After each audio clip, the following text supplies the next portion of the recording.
It's nearly 5 years since the trees have gone in, and we're starting to see some really meaningful growth now in a lot of the areas. The Open Woodland Restoration Field Day, the goal of it was to really just shed a bit more light on what the method is and how we've approached it.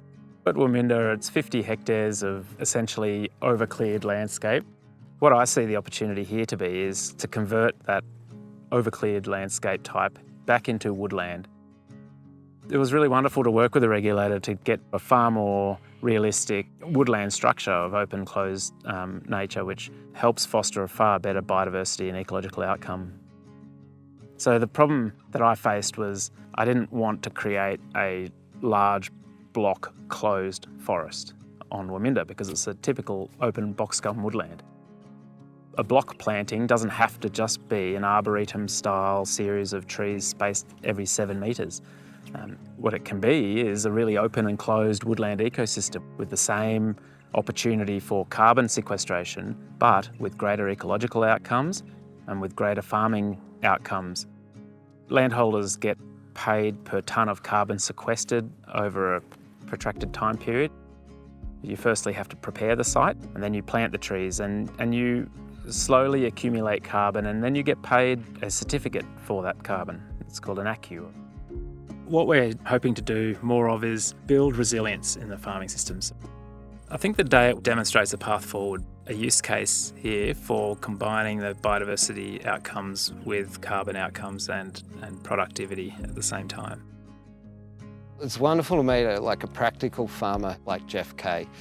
And what he was able to do through understanding the carbon, the box gum grassy woodlands and the production needs was create a design that any farmer could then adopt in the southern tablelands.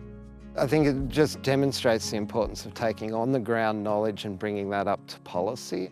You get a better outcome for the environment, a better outcome for the farmer, and ultimately better adoption. Saving the world's a team sport, and we need to do it landscape by landscape. We need groups of farmers making a material difference to move the needle. This sort of box grass woodland community is only at 4% across the country. It used to be the biggest sort of ecosystem type in Australia. What Jeff's demonstrated on his place here is that it is possible to work with the regulator and others to try and adapt methods so that they can be appropriate for the types of ecosystems that we really need to be seeing restored. We really hope to see a lot more of these sorts of projects in the future. It's not complex to plant these trees. It's not even that expensive to plant them. To me, the biggest challenge is not necessarily at the tree level on this farm. It's more, how do you package it together in a way that makes sense to a landholder? Being able to demonstrate that on this property is, I think, able to help people see that there is a pathway forward to recover the carbon, the biodiversity and the agricultural outcomes. You need the land, you also need the community and the people who are able to join in with you on that work. I would love to see this as a big woodland, but at the same time I love the thought that I can continue to work this as a sustainable farm and continue to supply food and fibre and all the things that we would still need as a community. The exciting bit is walking through those paddocks, being able to see those trees grow, knowing that I'll be financially supported to grow those trees. Sometimes I can't stop dreaming about what this site will look like in 80 years' time, in 90 years' time, and I feel really proud to be part of that story.